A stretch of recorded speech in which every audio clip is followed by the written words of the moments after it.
Okie dokie shakalakas, welcome back to the channel. We're out here in the beautiful wilderness to do a bit of a show and tell on camera gear. Now this video is not sponsored by anybody in any way, shape or form. There may be affiliate links down below, but I'm just doing this off my own bat. You know, I've been doing the YouTube thing for quite a while now, getting up around 10 years I think, and in that time I think I've learned a fair bit of stuff. I guess action camera use is the main sort of focus of this video, but I do of course also do the videos like this and reviews and all that sort of thing. But I have owned and used pretty much all the big name brand action cameras over the years, and I can tell you which ones I like and which ones I don't like. I'm not going to go into too much detail. I want to try and keep this video short, just a basic sort of overview of what I'm using now, what I found works for me. I've weeded out all the crap that I don't use, and basically, yeah, why I like the stuff that I've still got.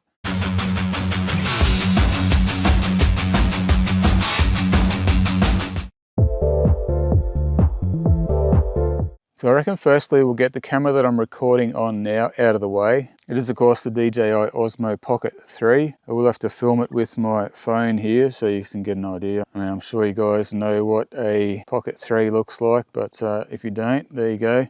I do use that for all my indoor stuff. It is on a extendable little tripod there, which it's okay. The camera itself was quite expensive. I think it was up around $800. I like it. I love the footage it takes and the you know, the separation. It does a good job of background blur and all that stuff if you like that sort of thing. And the little rotatable screen here is pretty cool as well. It does do really well for what I want to use it for, and I do find the quality of the 4K footage really nice. One thing I don't like about it is the form factor, this long handle sort of shape of it.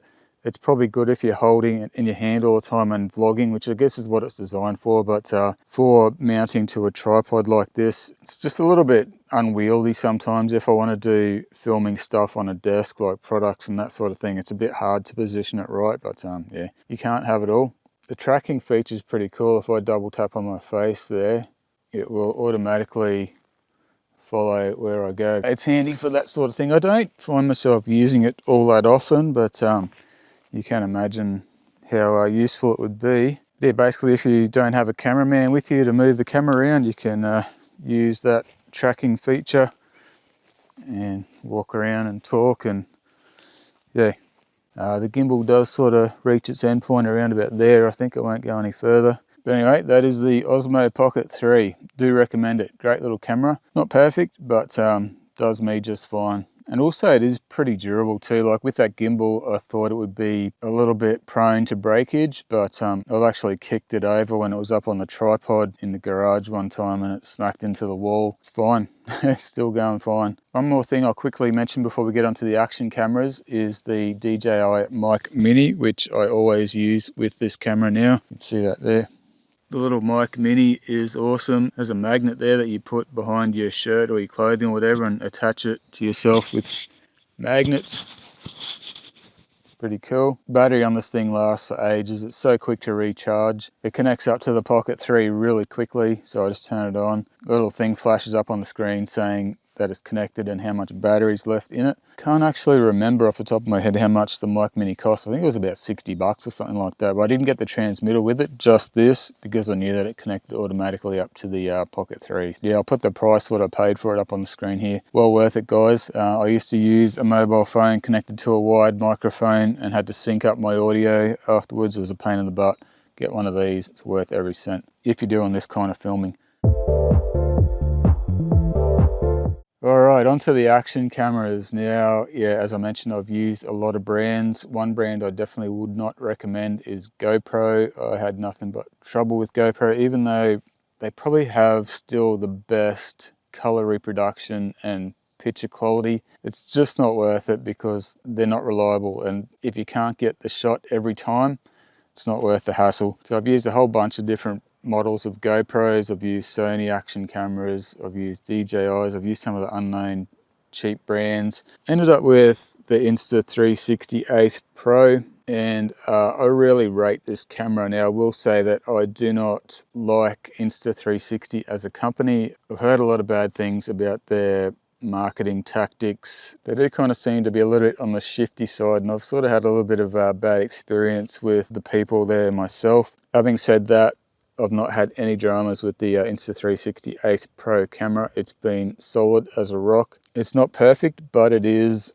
reliable, and that's what I want. The 4K footage that comes out of this camera is super crisp and nice. I like it. I really have no complaints other than the fact that the colors look a little bit off. I do film in the flat profile and color grade it a little bit just to make it look how I like it, and try to match it up with my drone footage and all that other stuff. Other than that, the little microphone adapter is super small. The camera is not waterproof when you've got that in there, of course, which is a bit of a pain, but it works well. The audio quality is good. I still run the microphone behind the cheek pad of the helmet there. It's just a purple Panda microphone, but I don't think it really matters with the Ace Pro what sort of lav mic you use. I've tried a couple of others and you just don't get that popping and carrying on that you get with GoPros if you don't use the exact right microphone. A lot of you will know I don't run a battery inside the camera. I run a cord to the back of my helmet where I run a Nitecore 10,000 milliamp hour power bank with a low power mode. So once I turn this on, it stays on and I can turn the camera on whenever I want. I get about 5 hours of record time out of this battery at 4K 60, so that's bloody awesome. I love this little setup. If you know what it's like, sometimes having a camera on the front of your helmet, it can unbalance the helmet. It sort of pulls it forward. Having this nice little carbon fiber power bank on the back does balance it up nicely. It does add some weight to your helmet, but I tell you what, this is the perfect helmet cam setup for me now. This camera with this power bank, I'm happy. And you know what, I like the Ace Pro so much that I grabbed another one for a handheld camera. So this is always in my tank bag on the bike. It's great for grabbing out and just filming other people or scenery or whatever you want to film, or if you want to talk to the camera yourself. Of course, with this flip up screen, you can see yourself, so you can vlog quite easily. They really are a quality, you know, versatile camera that you can do a whole bunch of stuff with. And you know, that one is waterproof like that, so it doesn't matter if it goes underwater or whatever. And because I have these magnetic click mounts, I can whip that off there. And then I've also got this ram mount sort of deal with a clamp that can go onto my handlebars or crash bars or whatever. It can be adjusted in a whole bunch of different orientations. I can move that around.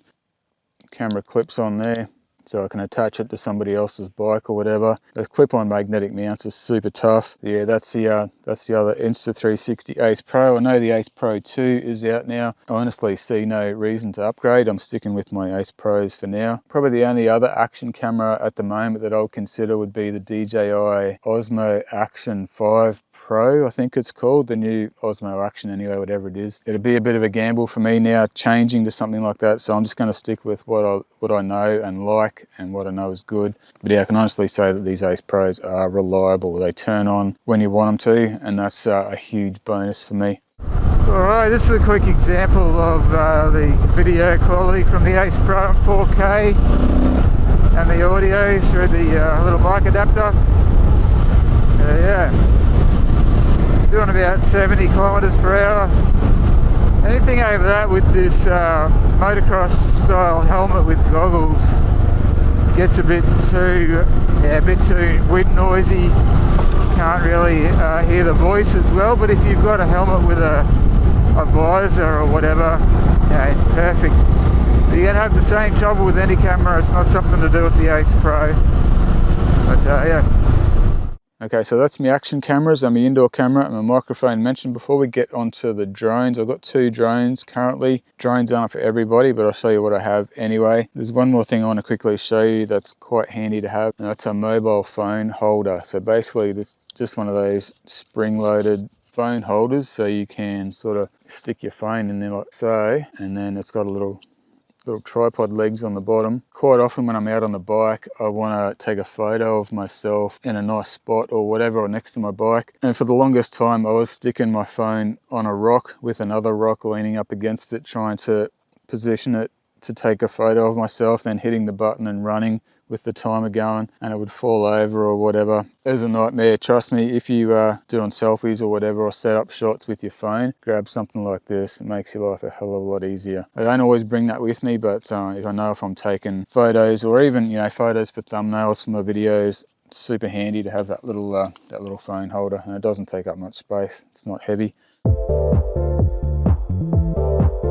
Alright, finally the drones. Now recently I got myself one of these little HoverAir X1 ProMax drones. If you get any drone at all and you ride and you want to be able to follow yourself on the bike with a drone, this is the one you want. You can also do, of course, the cinematic stuff as long as you don't want to fly it too far away from you. It does sort of have a limited range compared to your DJI drones, of course. They are much better for that cinematic sort of stuff, but this will do your basic stuff as well as being able to follow you. So I'll just give you a quick demo. Of course, you've probably seen this in other videos. I have previously done a full review video on this drone. Just for shits and gigs, we'll try and give you a bit of a demo of the follow mode. See if it'll follow me.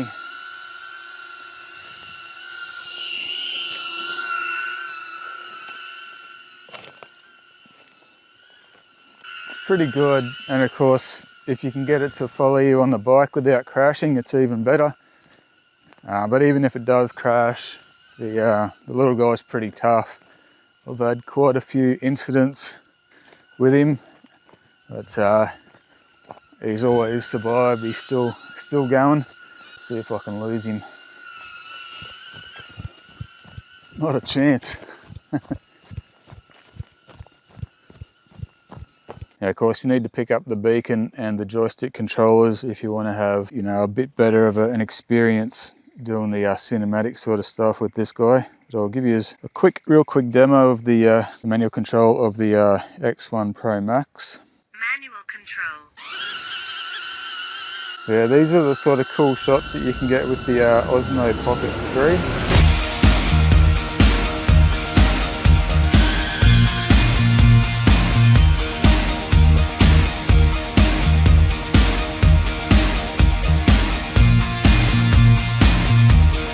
Actually tested the height range of this little guy yet. Up to 80 meters. Saying weak signal now at 120. That's as high as you can go legally anyway. Hand it down to see where I am.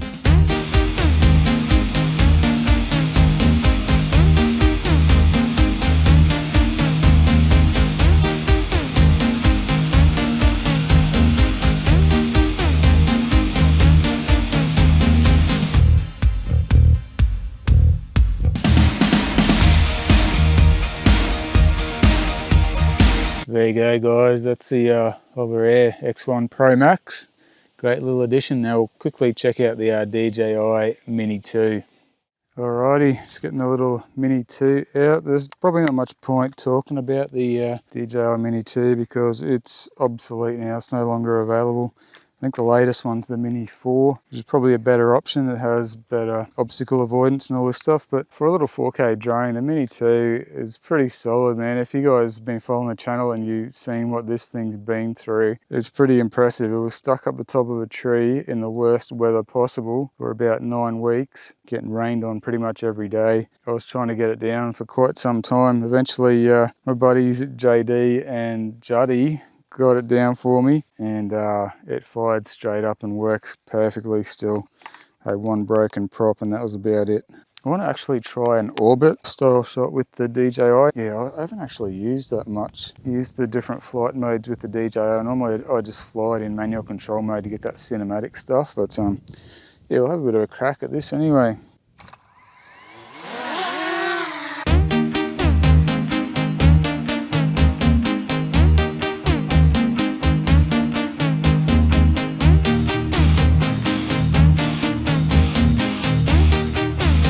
Alright, now we'll just do a basic pull away shot. Back and up.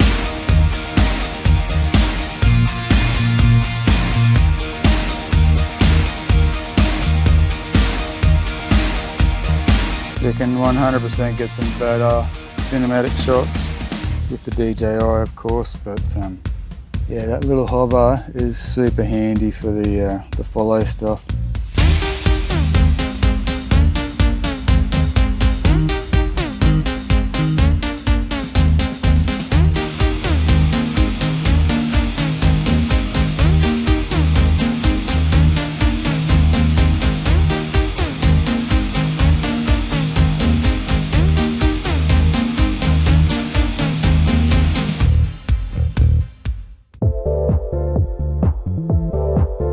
Righto, trendsetters, there you have it. As I said, not a sponsored video, just trying to share what I've learnt over the years. Hopefully, I really hope that this video's helped out some of you guys out there. I know a fair few of my subscribers, you guys do your own videos as well. So yeah, it's always good to share the knowledge you've gained, because this, it's a very expensive hobby buying these cameras and stuff. So you go through too much trial and error trying to find the right product for you. You can end up spending thousands of dollars. But yeah, there you have it, guys.